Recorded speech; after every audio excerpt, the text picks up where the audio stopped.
The Broodmother is a difficult hero to play, to be sure. She's played in the mid lane as a summons-based carry and as a attack damage-based carry, but has a variety arsenal to deal with opponents.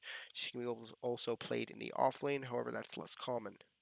Her Q, Spawn Spiderlings, is a single target high damaging nuke, and when you kill the unit that you shoot this nuke at, it will spawn these tiny little spiders you see here. Very, very cute things, but they deal high damage, and they themselves can spawn even smaller spiders by killing units.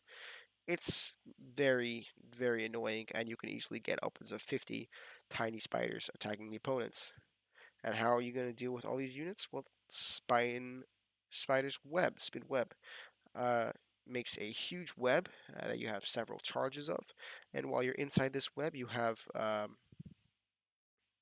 kind of like a phase effect where you can move through units, and I think they removed going over walls, but maybe it even gives you that.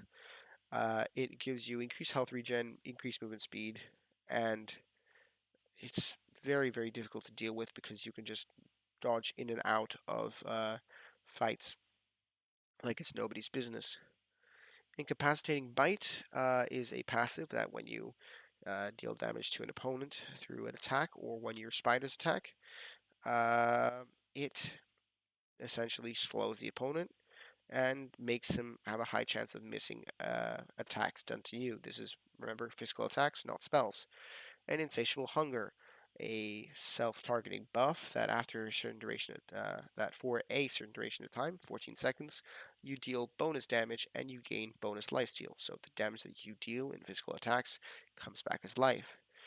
Play her in the mid lane. That's the safest bet for her. And rush Orchid Malevolence to deal increased damage because you have so many sources.